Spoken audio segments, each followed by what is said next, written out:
Hello everyone, welcome to I am solution. तो I am back with another video और आज मैं आपको पढ़ाने वाली हूँ प्रैक्टिस टास्क 2 का पार्ट बी। और अगर आपको याद हो तो प्रैक्टिस टास्क 2 में हमने पहला पार्ट कर लिया है, इसका पार्ट बी करने वाले, ठीक है, which will be short response. Okay, let's see. ये हमने कर लिया था प्रैक्टिस टास्क 2। अगर if you haven't watch it, go and check that, पढ़ें उसको अच्छे तरीके से समझे, वरना आपके लिए ये वीडियो वेस्ट है, ठीक है। So let me scroll down. ये हमारा टेक्स्ट था।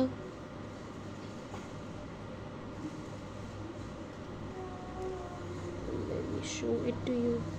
ये भी हमने कर लिया। मैंने आपको ये सब रीड करके बताया था। इसमें से कुछ मैंने आपको जो ग्रामर बताई थी, कुछ वोकैबुलरी बताई थी, ठीक है। इसके अलावा ये मेरी स्टूडेंट का रिस्पॉन्स है, ठीक है।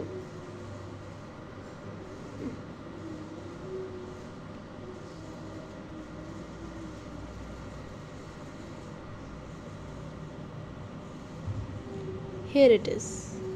Now let's read the question, the part 3b, and if you remember, ये हम प्रैक्टिस कर रहे हैं। तो प्रैक्टिस के लिए मैंने आपको बताया था कि हम जो है मैंने इसके मार्क्स कम रखे हुए, उसको हम सिर्फ प्रैक्टिस कर रहे हैं। जो ओरिजिनल जो आपको पेपर में जो मिलेगा that will be of 5 marks. Okay, so let's see.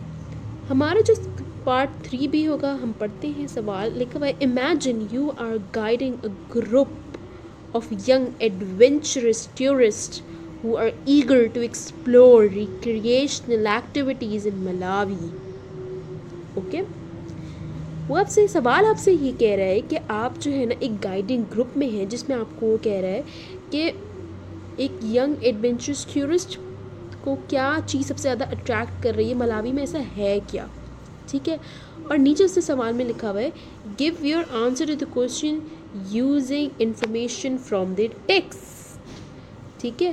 अब आप देखो ये कितने मार्क्स का है, ये कितने मार्क्स का है, 3 मार्क्स का, ठीक है। तो हमें कितने पॉइंटर्स निकालने होंगे, 3 पॉइंट्स, ठीक है। वेयर एज अब जब आपको मैं जब ओरिजिनल टेक्स्ट करवाऊँगी, I will try my best कि मैं उसको जल्दी अपलोड कर दूँ। तो जब मैं ओरिजिनल टेक्स्ट करवाऊँगी, जो आपको CIs में मिलेगा वो होगा 5 मार्क्स का, ठीक है। और 5 मार्क्स के लिए कितने निकालोगे, 5 पॉइंटर्स निकालना ही होंगे, ठीक है। इसमें शॉर्ट रिस्पॉन्स में बस एक लीनियंसी हो कहो या फिर कुछ भी आप कहो, बस इसमें होता है कि आपने पॉइंटर्स को ढूंढना है, अपने सवाल के पॉइंटर्स को ढूंढना है और उनको जो है ना सही तरीके से प्लेस करना है, सही तरीके से प्लेस करना है। ओके, बस इसमें ये होता है, इसमें नो वोकैबुलरी, इसमें ज़्यादा झंझट में नहीं पड़ता। बट CIs जब आप देने जाएंगे, britisher is not sorry examiner is very clever, ठीक है। वो आपको ये थोड़ा इतना आसान क्वेश्चन थोड़ी ना देगा। I know I am not squaring you, मैं आपके दिल में फेयर पैदा नहीं कर रही, बट जिस बच्चे की रीडिंग अच्छी होगी ना वो बच्चा निकाल लेगा आराम से पॉइंटर्स, जिसकी नहीं होगी ना वो ढूंढता रहेगा, उसको मिलेगा ही नहीं। समझ आई आपको बात? सो अभी ये कितने मार्क्स का है, 3 नंबर का है। इन पॉइंटर्स को निकालना जो है, it's not a piece of a cake, आपको निकालना है। आपको बहुत सारे पॉइंट्स लगेंगे, कुछ आपको लगेगा पॉइंट्स है ही नहीं, कुछ में लगेगा आपको पॉइंट्स बहुत सारे, कितने लिखूं, और लिखने तो आपको 5 ही होंगे, लेकिन कौन सा लिखूं, समझ आ रही है बात को? No let's see. अभी मैं आपको बताती हूँ किस तरीके से हम इसकी सिलेक्शन करते हैं पॉइंटर्स की, ठीक है। Late me scroll it upward, let me remove it first.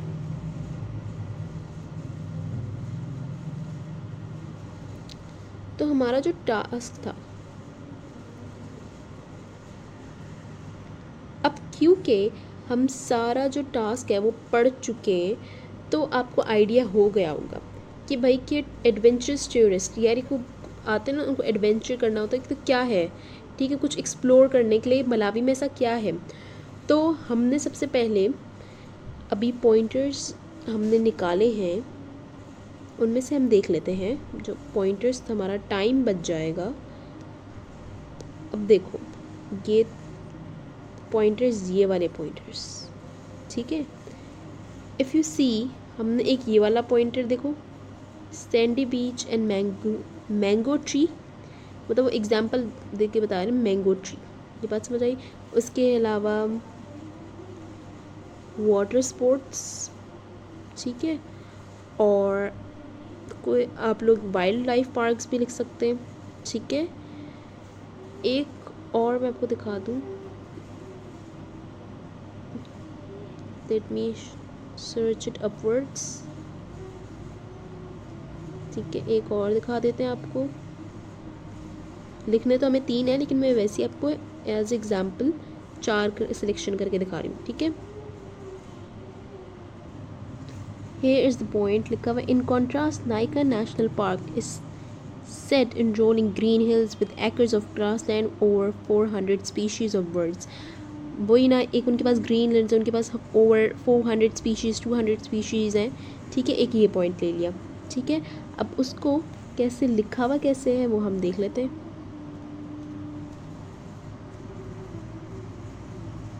Here it is, ठीक है। लिखा हुआ ऐसे है, Malawi has sandy beach, watching water lap and adorned mangrove tree, crystal clear fresh water, and has variety of water sports activity. There is numerous rivers and green hills with acres of grassland। Simple, समझ आ रही है? I know ये इतना complicated नहीं था, ठीक है, ये बहुत आसान था निकालना। इसमें तो 3 आउट ऑफ 3 आने ज़रूरी है। मेरी स्टूडेंट जिसका ये सैम्पल मैं आपको पढ़ा रही हूँ, शी गॉट 3 आउट ऑफ 3। समझ आ रही है आपको ये बात? वो जो मैंने आपको लास्ट वीडियो में 23 आउट ऑफ 19 बताए थे ना मैंने आपको, और maybe I haven't tell you, तो मेरी स्टूडेंट ने ये मैंने एक एज ए प्रैक्टिस दिए थे, तो she got 23 out of 19 marks she gain. समझ आ रही है आपको बात? तो ये आसान टेक्स्ट था, आपको बहुत ज़्यादा आई नो आपको वो हेल्प हो गई होगी कैसे पॉइंटर्स निकालने हैं, and I hope you got it. And इंशाल्लाह I will try my best to upload as many videos as you can, because you guys are giving me such a good response and I am very very happy.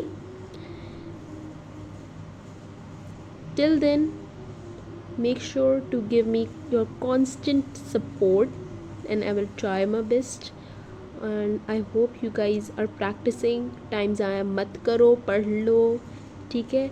और don't forget to subscribe to my YouTube channel, और friends के साथ ज़रूर share करो, it's very important यार। Friends की भी help कर दो, वो बेचारे भी कहाँ जाएंगे, उनकी भी हेल्प करो। और मेरी यूट्यूब चैनल की वीडियोज़ जो है ना, share it on Instagram videos और इंस्टाग्राम पोस्ट, ताकि बाकी सबकी भी हेल्प हो जाए।